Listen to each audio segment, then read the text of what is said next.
We just ought to get on to verbal behavior pretty soon, don't you think? I was thinking that. We've come this far in the discussion, and we are supposed to be talking about verbal behavior, and yet I haven't asked you to explain your definition of verbal behavior and how it differs from nonverbal behavior. Could you do that for us? Yes. First, however, I want to correct you. You said my book was about verbal behavior or language. Now, in the book, I defined a language as a verbal culture. It is people speaking, texts read, and so on, which alter the behavior of speakers. Language, the English language is not saying anything, not speaking. I do speak English. In other words, what I say as verbal behavior has been shaped by English as a verbal environment. When I speak French, that has been shaped by, alas, not the French environment, but book learning and so on. The languages are on the side of the reinforcing contingencies.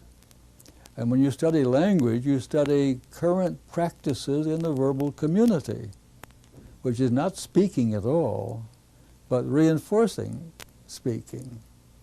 And that is why linguists have so often confined themselves almost entirely to the behavior of the listener. Chomsky and others, is this a grammatical sentence? That's not a question about verbal behavior. It's a question about the listener or the reader.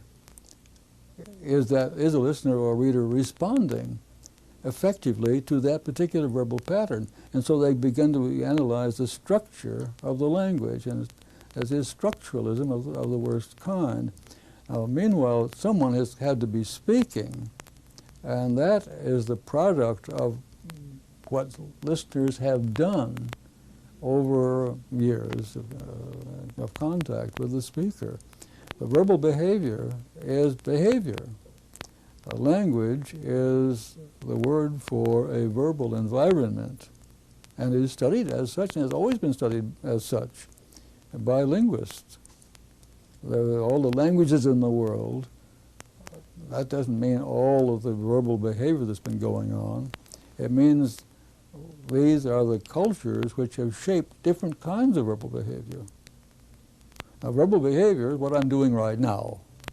I'm making noises, and I'm making the noises which have had certain kinds of consequences.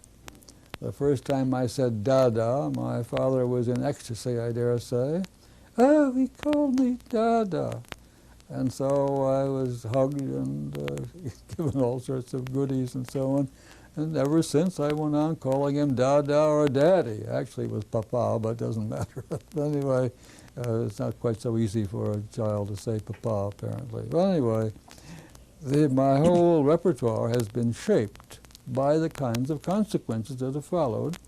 And those kinds of consequences are the things which have created general principles to all languages.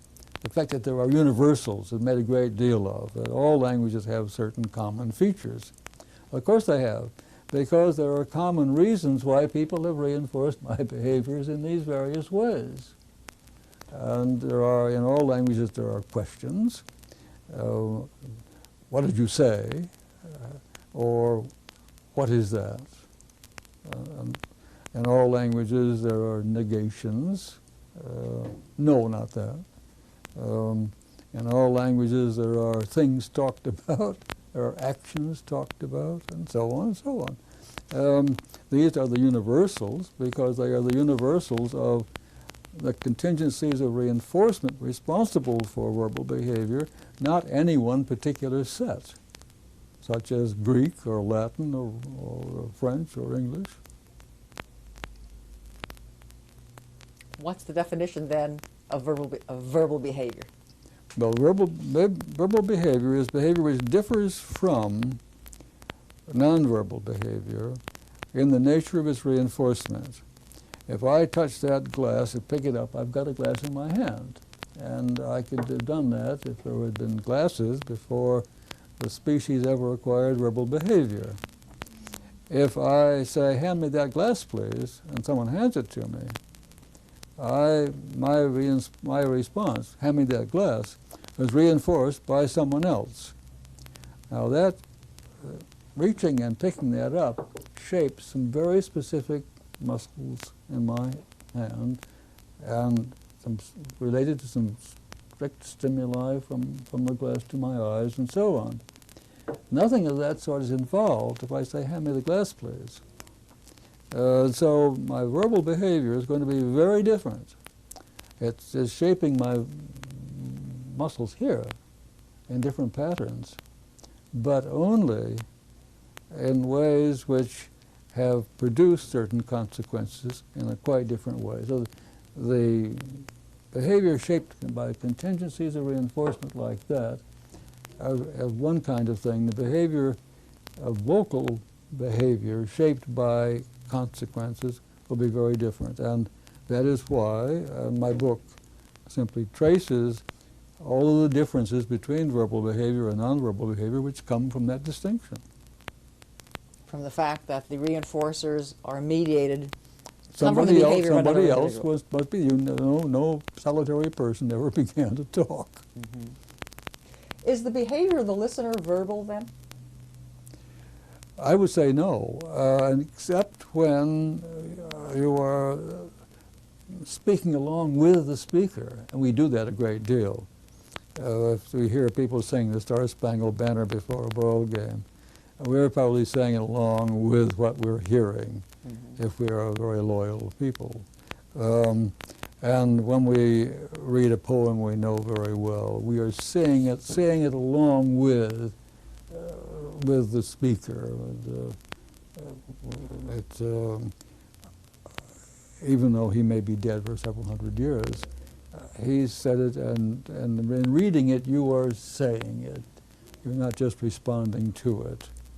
The first time you responded to it, you had no cues to lead you to say it yourself. First time you read a poem, you word after word, but after that, you've heard this and done this 1,000 times, you're ahead of the text, and the text is prompting, or you may forget it and just recite the poem. Then you are the listener, the reader who is saying it. I'm going to come back to the question of the speaker and the listener. All right. You may remember that it has puzzled me for some time. Many people would say, probably you and I would agree, that what the listener does is every bit as complicated as what the speaker does. But you're saying that it's in what way is it different, except for not making noise? Well, the listener is responding to stimuli. For example, I'm a cook, and I either ring the triangular bell, chow is ready, or I just call out, chow. Now, what's the difference between coming to the bell or coming to the sounds I make? Both are verbal, though, because I don't ring bells unless people do come. But on the side of the listener, it's no more verbal than coming when the tea kettle whistles. You do respond to one thing because something else has accompanied it in the past.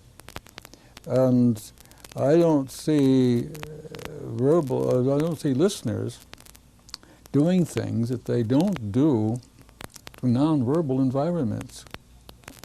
They may not be doing things, I mean, picking up a glass and handing it to you, mm-hmm. I could do, as you say, whether or not you had asked for the glass of water. Yeah. But the argument is often made by psycholinguists that we're dealing with quotes, language in two forms, the productive side, the receptive side, or the comprehension side. If you, as you do, speak in long, complicated academic sentences, yeah. I have to, quotes, process that stream of sound to make sense of it. You've been affected by cognitive psychologists. Are you processing? What does that mean?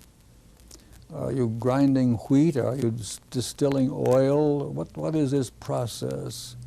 You are doing something, yes. And I can, if I don't start with you now to discover this, I start with you as a small child whose mother said, "Dinner is ready," and you came and, or she said, "Stop doing that," and you stopped.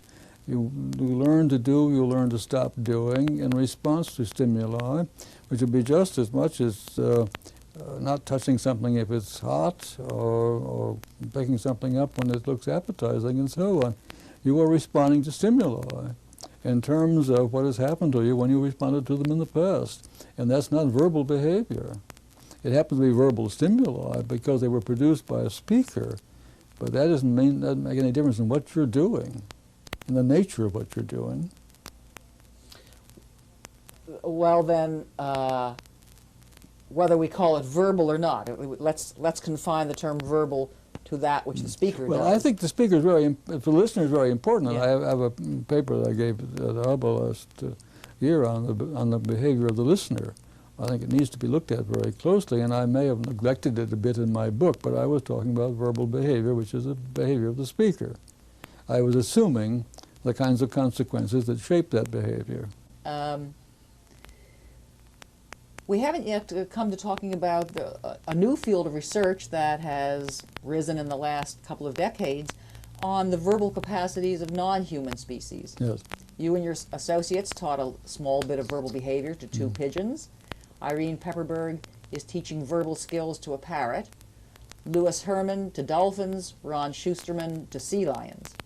I've taught a dozen verbal responses to a monkey, and several exceptionally dedicated research teams have taught extensive verbal repertoires to some chimpanzees.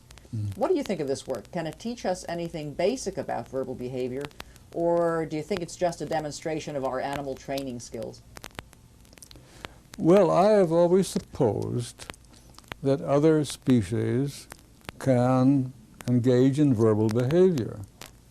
And I think you could say that my book proves it, if the book is a valid account, because in it I discuss a wide range of kinds of verbal behavior, from poetry to logic to military commands to casual conversations, all in terms of processes first discovered in research on animals. Now, it doesn't surprise me at all if you can show me something like verbal behavior in other species, but I think there are two restrictions. I think you've got to teach it, because no other species has developed a language. And remember, I'm talking about a verbal culture when I say language. I don't believe that chimpanzees have a language which is not due to natural selection rather than operant conditioning. And that's a very big distinction. I don't question the language of bees or the language of territorial markers and so on and so on. Those things have proved to be important for the species, and they have evolved through natural selection, survival as a consequence, well-being of the individual and survival of the species, and that is that. But they have never developed a language in the sense of a verbal environment which reinforces verbal behavior. That's very important, I think. In the case of the chimps, it's very, you can also, well, I think you could also say this for almost all of the species, that only in the human species is the vocal musculature under operant control. Now, there are parrots and minor birds and so on that imitate sounds, and once they have done that, you can reinforce particular patterns to get something which looks more like human verbal behavior. However, You can use sign languages or lexicons and so on, that kind of thing, and get the same thing in animals that can't control their vocal apparatus. And that's that. Now, how far can you go in teaching? Well, that all depends upon how much time you have to arrange the equivalent of the verbal environment which the species doesn't have. And I think the one good reason why they haven't developed that is that the consequences are always slightly deferred, and that makes it very, I don't think you can, I would assert this, and I think it's very, I like to have ethologists answer me on this. Is there any species that models behavior not because of natural selection, but because of the operant consequences? I doubt it. You know, the experiment with the monkeys that started washing the sweet potatoes. One did, an accident, I suppose, that a sweet potato in salt water tasted better with a little salt and was also cleaner and less gritty. But that young monkey went on doing that. It was never imitated by adults because they don't imitate young. It was imitated by other young. And then when they grew older, the young began to imitate them, and then they all eventually practiced this. But then that was due to operant reinforcement. That was not an evolved practice, and could be, it would be a mistake to call it an instinct. If you came upon that, you'd say they had an instinct, unless you knew something about the history, of course. But I don't believe, even then, that one of those monkeys ever showed another monkey how to, or to hold it to, or coerced it, forced it to do this. I just don't think the consequences of showing, modeling, are quick enough to have been effective in any other species except man. Now, I'd like to know whether that, you can always say something looked like it, but do you find a regular standard practice? Of course you do at the level of natural selection. Some birds fly where their young can see them, and they're more likely, by imitating them, to fly sooner. That's modeling, no question about that. And that is, it is the survival of the species that makes the difference. And the problem there is that it is always a deferred consequence. The survival of a species, or even the survival of the individual, is always a deferred consequence. But natural selection can work that way.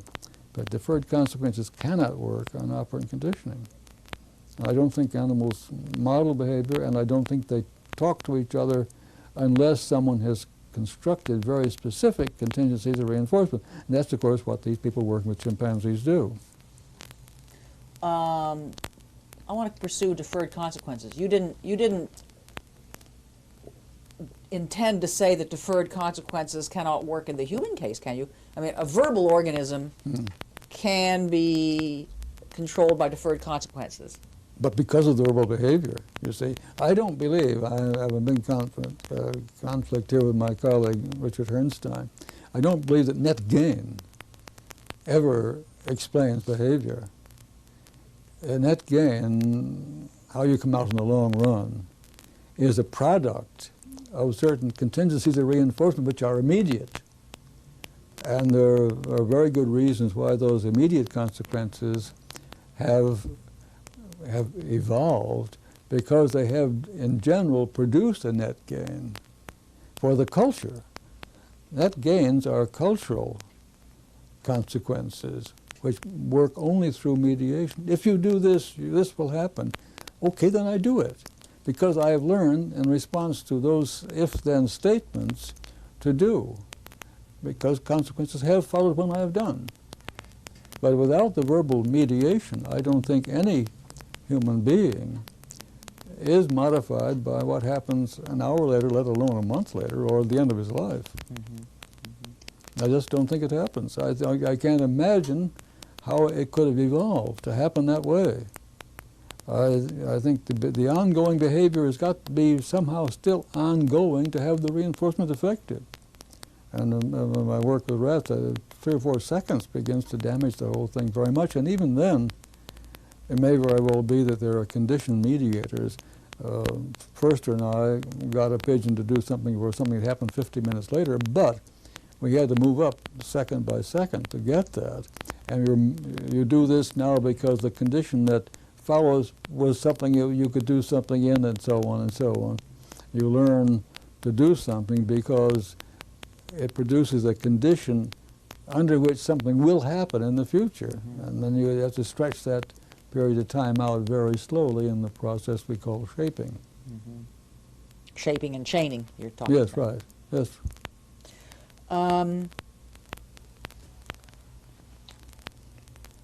You said that how far we can take other organisms, other species, into a verbal into verbal behavior depends upon how long we have to train them. Yes. Do you think that there would be no theoretical limits or no practical limits on how far we can teach another species? Well, I think it's like Chomsky saying that there are an infinite number of sentences, but you have to say given an infinite amount of time.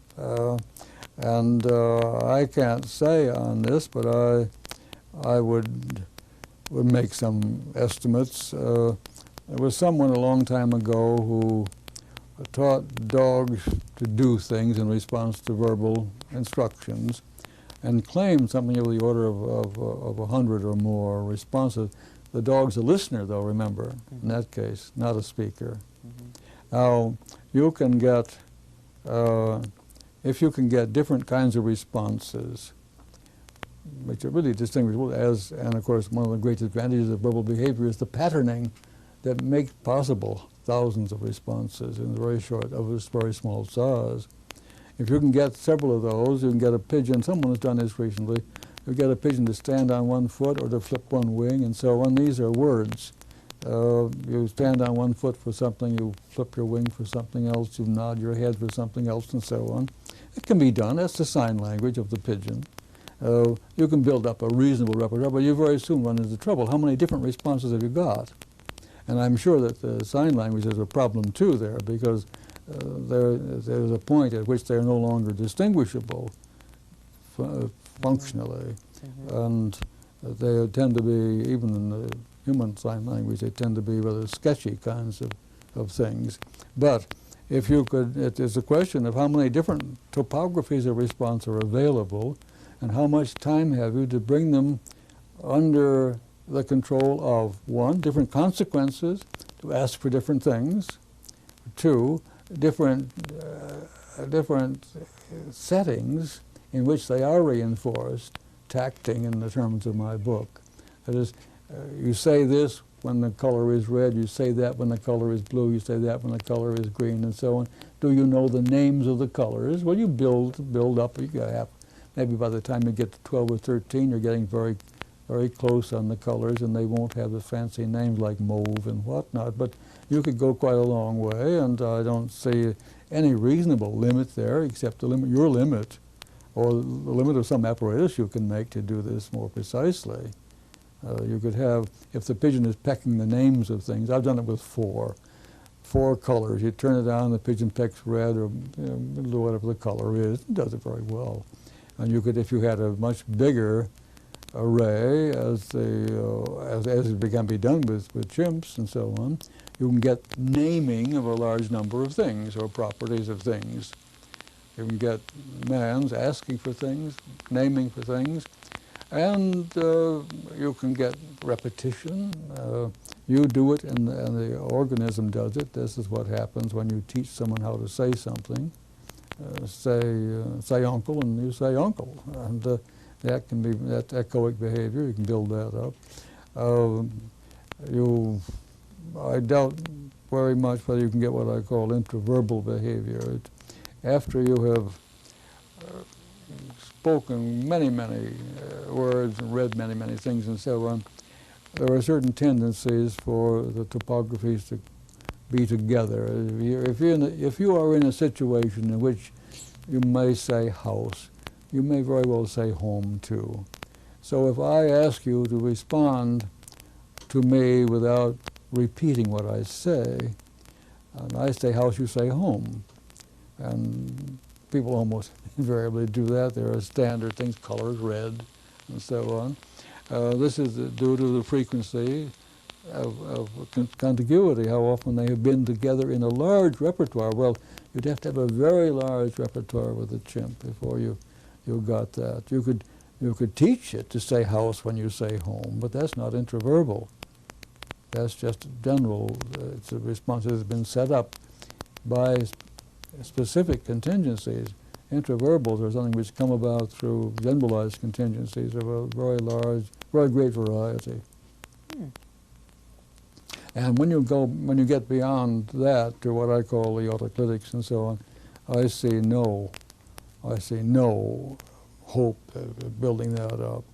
Why? If I say to you, as I just said, and I say something, as I just said, has the effect of alerting you to the fact that you are going to hear something again that I know, and I'm not just repeating myself because I'm an idiot and so on, or that you haven't responded, so I'm saying it again and so on. To repeat, as I've just said, those are autoclitics in the sense that they affect what I'm going to say. They make it have a different effect on you. And of course they're extremely common. And they're very much a part of ordinary discourse. Well, I can't believe that you're going to get a chimp to say, as I said before, that's red, point to red. The contingencies which lead me to say it are very subtle. And that's too big a repertoire needed. Oh, so you do think there are differences between species in the size of the repertoires they can? Well, I think it's far beyond any other species, because we have to teach them everything. You see, our verbal behavior. Chomsky thinks I think we have to teach everybody what everything they say, but our verbal behavior is a product of an enormous contact for thousands of hours with speaking people, and that's where a lot of this comes from. You won't find very small children using many autoclitics. They will, as their verbal behavior becomes more subtle, then they will begin to use them. Smooths over many misunderstandings. You've given examples of autoclitics of a type that is a sort of meta commentary on what is being said, and yes. as you said, it affects the way the listener responds. What about grammatical patterning in general, which is an issue of still a hot issue in the psychology of language? But what is the nature of grammatical behavior? Well, I think this autoclitic is the answer to that. As you speak, you push the listener around by putting things in your speech so that the listener will respond in ways which will be reinforcing to you. And I think that's what grammar is. If I say house blue, I don't know, house white instead of white house, it isn't because I'm applying grammar, but because I've grown up in a world in which I've thousands of times said White House and perhaps millions of times heard White House or read White House, rather than house white. These are the ways we do things in a particular culture. You've got to put one or the other in. The Latin didn't need it. You had to agree. The word for house had to agree with the word for white. When you could put anywhere you wanted in Latin. The famous passage, lente, what is it? Oh, I've forgotten it now, but lente curate noctis equi. Slowly run, horses of the night. As the night is supposed to, the sun was carried across somewhere and started again the next day, you see. Now we say it precisely the other way around. Horses of the night run slowly. We use horses as an adjective. All horses of the night run slowly. Now we can do that. We do that because that's the way we make sentences. In Latin, you could do it because that sounded good, you see. It didn't have to be in a particular order, and that was a terrific advantage. Or a language that has grammar of that kind, which identifies adjectives with nouns and verbs with tenses and whatnot and so on. But this has all been worked out. It's just a way of being effective, of doing the kinds of things that will produce a result. So when you speak about verbal behavior, you're not talking only about little pieces of little responses, a given noun form or a given verb form. Is there any limit then to the size or complexity of responding that could qualify as a unitary functional operant? Well, if you were asking me to say that we are all egalitarian and that chimpanzees are the equal of human beings, I would say no. As I would say that human beings are not equal to their other. I don't suppose that an severely autistic child could ever acquire an adequate repertoire for daily life, let alone read Shakespeare. No, there are differences, and there are differences in ability and in how well things are taught and how much time there is to teach. I think schools are a disaster because they take too much time to teach what they teach. And then it's not a fair judgment to say that their students aren't bright and aren't learning and so on. They're not teaching.